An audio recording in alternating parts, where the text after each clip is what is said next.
installed a hidden recorder in our bedroom and overheard me mocking him with my affair. Hey Reddit, using a throwaway account here because my ex-friends follow my main. I'm already being mocked by them. I can only imagine how much mocking they'll do if they find this post. I'm in a bit of a dilemma now as I've made a massive mistake that I now regret. I cheated on my husband and I got kicked out. How, why, when, and with whom, you might be wondering. Let me give you some backstory. My name is Lisa and I'm a 32-year-old woman married to Timothy, also 32. We met in college and from the moment I laid eyes on him, I knew he would secure my future. You see, my goal since high school has always been security. I grew up poor, like surviving on food stamps kind of poor. I wanted a life without financial struggles, to be a trophy wife with a wealthy partner who could support my lifestyle. This desire also came from my parents, who pushed me to marry rich to lift our family out of poverty. Before Timothy, I dated with financial stability in mind, and I always looked for partners who could provide for me and my family. Then I met Timothy. I wasn't very attracted to him, but I was impressed by his intelligence and promising future. He came from a wealthy family and everyone expected him to succeed in life, much like Jeff Bezos or Mark Zuckerberg. We dated for years until finally marrying 2 years ago. It took us that long to get married because Timothy was a bit hesitant about it, but after enough pushing, he finally proposed. And just like any other devious and devilish in-laws from hell, his parents never liked me and they tried all kinds of shit. From trying to control our wedding decisions until we had to sit them down and threaten to uninvite them if they didn't stop, to excluding me from property ownership by buying a house for us as a wedding gift and putting only Timothy's name on the deed, and then pressuring us into a prenup by threatening to cut Timothy out of the will. I signed it quickly because I hoped to gain their favor and maybe a place in their will. Timothy's job pays well, though he didn't become the mega success I hoped for, but it provided the financial security I sought, which made the prenup a minor concern in exchange for a comfortable life. Our life was pretty cushy thanks to Timothy's family wealth and his sweet gestures. He was very romantic, but was also very boring. He made sure I didn't have to work, so I had all the time for my hobbies. We had our cute date nights now and then, but in bed it was just okay. But here's the thing, I was bored out of my mind. The whole fancy neighborhood vibe? It was not my scene at all. I hated how fake it was. I also hated the fact that once a week we had to go over to his parents' house for dinner because, his parents didn't like me, and I wasn't banking on a big inheritance from them, so I didn't see any reason for me to go over there. Sure, Timothy was a good guy, and I liked the security he brought, but love? Nah, that was missing. I didn't love Timothy. I loved the security. Our posh neighborhood was full of fake people, especially the ladies from my book club. I only joined to fit in, not because I cared about reading. And let me tell you, those ladies were more about gossip than books. The big house, the pool, the gym, all nice, but they didn't fill the void of excitement I craved. Every day felt like Groundhog Day, just a never-ending loop of the same old stuff. I couldn't shake the feeling of emptiness. It was like there was a big hole in my life that needed filling. The routines were killing me. The same old social events, the forced smiles, and the fake conversations. It was all so suffocating. I needed something to shake things up, to add some spice to my existence. I craved excitement, something to get my heart racing again. But in our fancy world, everything was too predictable, too safe, too boring. Our date nights were so fake it could have been scripted, and even our luxurious lifestyle started to lose its appeal. I'd find myself daydreaming about wild adventures, about breaking free from the monotony. But every time I tried to inject some fun, it was met with disapproval or raised eyebrows from Timothy or our snobby friends. Living in this fancy bubble felt like being trapped in a beautiful prison. Everything looked perfect on the outside, but inside it was all hollow. I knew I needed a change, something to jolt me out of this boring routine and make me feel alive again. Timothy was a good guy, no doubt about it. He was loving, caring, and always there when I needed him. But if I'm being real, he could be a bit too much at times, like he was stuck in this bubble of predictability, always playing it safe, never stepping out of line. I tried dropping hints, suggesting we try new things, but he just wasn't having it. He wanted everything to be all lovey-dovey, romantic gestures and cozy nights. And don't get me wrong, that's nice and all, but it gets old real fast, you feel me? I wanted some excitement, some adventure. I wanted to feel alive, not like I was stuck in some rom-com. But Timothy, he was like a walking Hallmark card, always saying the right things, doing the right stuff, but where was the spontaneity and in the bedroom? Oh boy, don't even get me started. It was like a script, same moves, same routine.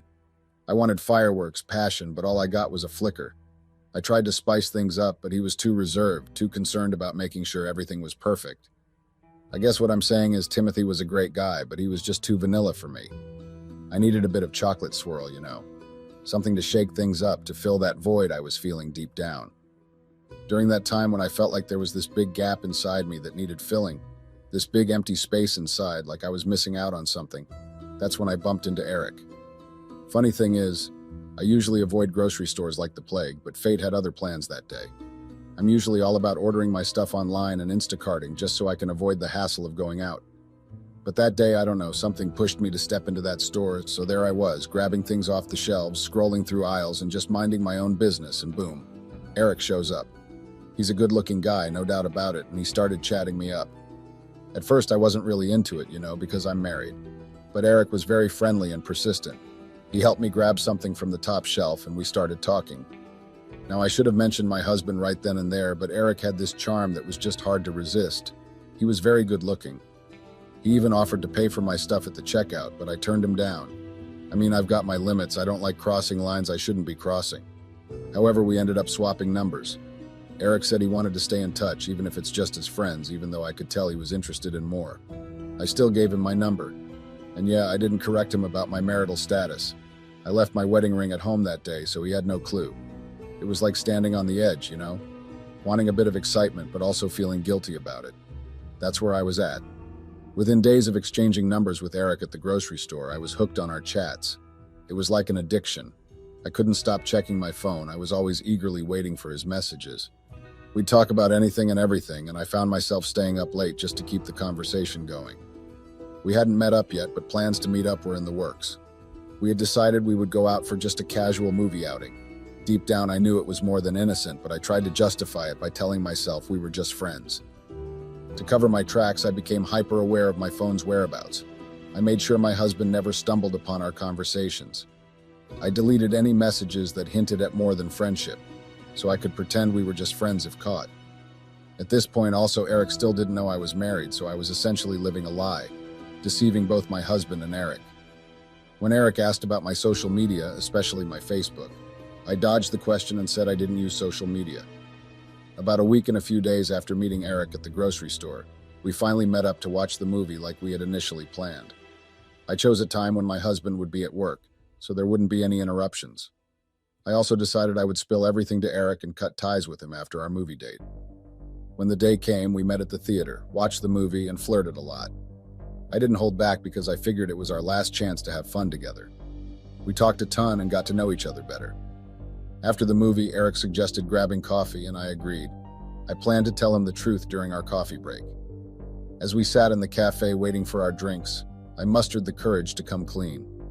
Eric was surprised but not freaked out like I thought he'd be. He took it in stride and even said he still wanted to be with me.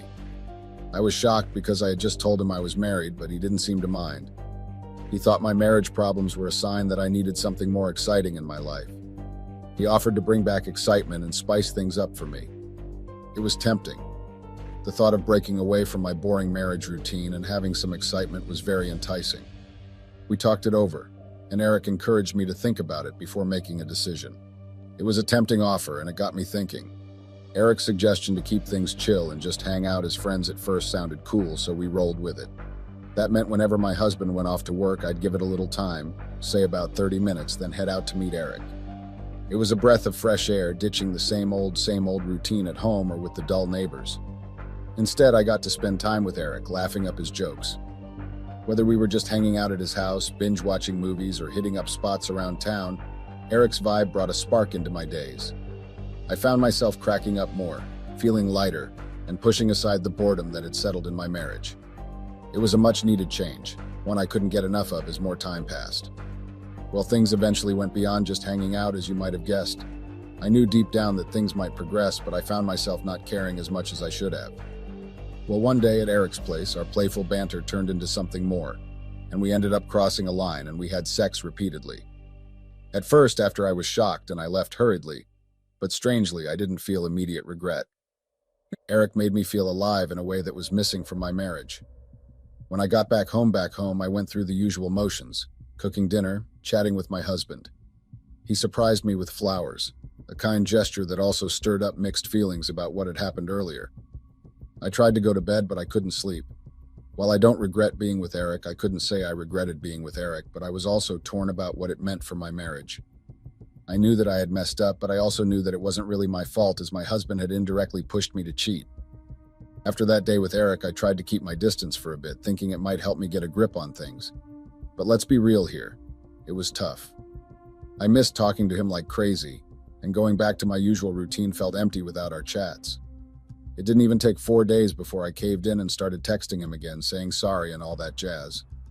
We patched things up, and that's when our affair really kicked into gear. I know it's all kinds of messed up, but I couldn't shake the addiction I had for him. My affair with Eric became a routine, almost like clockwork. I started to distance myself from my husband. With the way I was acting, we were now more like roommates than a married couple. All my energy and attention were directed towards Eric, and that left little room for anything else. As our affair progressed, we became more daring and bolder, and I loved it. It was risky, but the rush it gave me made it difficult to pull away. During this period, my husband was really trying to make things right between us, going out of his way to show me love and attention. He didn't quite get why I was distant, but he was giving it his all. Despite his efforts, I was already too caught up in my affair with Eric. I couldn't shake the excitement and attraction I felt for him, no matter how guilty I felt about it. It was like living a double life, playing the role of a devoted wife during the day while secretly having an affair. I started getting mad at my husband, thinking he was too clueless to notice how much I was cheating on him. It made me doubt our marriage even more, feeling like he couldn't meet my needs. Then things changed when Eric ran into money problems and got booted from his place. I wanted to help, but I'd already done a lot, and I didn't want him leaning on me entirely for cash. When he asked, I had to say no, and that I was worried Timothy would get suspicious. Now that Eric was staying at his parents' place, it made our meetings much trickier as I couldn't go over to his parents' house. I was desperate to keep our connection, so I figured out a way to see him by bringing him to my house when Timothy was out. Eric's presence in our house became somewhat routine. He enjoyed hanging out in Timothy's man cave, playing video games or watching TV. Sometimes he'd even make use of our gym equipment. He'd spend hours there, only leaving about an hour before Timothy was due to come home. We would even have sex in our room right in our bed. Then things took a weird turn when Eric started acting all jealous and irritated with Timothy. It was kind of dumb because we'd been fooling around for months without any drama, and suddenly Eric was all worked up about Timothy. He'd nitpick and make fun of Timothy, and I couldn't help but laugh along because honestly, some of it was true. On Eric's last visit before everything went haywire, we hung out like usual, watched a movie, cooked lunch, and then ended up in bed. Afterward, we were just lying there chatting, and out of nowhere, Eric goes on this rant mocking Timothy. He's joking about how clueless Timothy is and making fun of his habits. I joined in because I found it hilarious, and it was also a little true. We even joked about Timothy's parents, who, like I think I've mentioned before, I never really got along with. And Eric also brought up Timothy's will, which I'd never bothered with because I haven't ever read nor seen it. It was all fun and games. Then Eric left a couple of hours before Timothy was due home from work. That day was the calm before the storm, little did I know. When Timothy got home, I could practically feel the anger radiating off him, and it was hard to ignore. He's usually good at keeping his emotions in check, but that day it was like he couldn't contain his frustration. It bothered me enough that I finally asked him what was going on. He shrugged it off, saying it was just work stuff. I wanted to believe him, so I let it go. But the atmosphere remained icy. Timothy kept his distance. He barely spoke to me, and he didn't even touch the meal I had prepared. It was strange because he usually loved my cooking. His distant behavior left me feeling very uneasy and guilty, like I was somehow to blame for his mood. It was clear something was off, and I remember that I couldn't shake the feeling that things were about to take a turn for the worse. I just wish I had listened to my instincts. The next day, Timothy said he wasn't going to work. I was surprised and a bit let down because it meant I wouldn't see Eric. But at the same time, I felt a bit relieved. The whole affair with Eric had been dragging on for months, and I was getting tired of it. That whole day was strange, to be honest. I guess Timothy was still struggling with how to deal with the whole thing, because then he told me to start packing. No warning, no foretelling, just told me to start packing. Timothy's demand for me to pack up literally came out of nowhere, and I didn't understand what was going on. I laughed because at first I thought it was a joke, but he was dead serious. He cut through the pretense and accused me outright of cheating on him. I was taken aback, of course, and tried to deny it until Timothy played a recording on his phone. A recording of Eric and me mocking him in our bedroom that made everything painfully clear. I had been caught red-handed, and there was no way to talk my way out of it. Timothy was furious, and rightly so. He caught me red-handed thanks to the recorder he has placed into our room. He was now angry. He said he couldn't understand why I'd grown so distant, but now he did. I tried to explain, to plead, but he wasn't having any of it.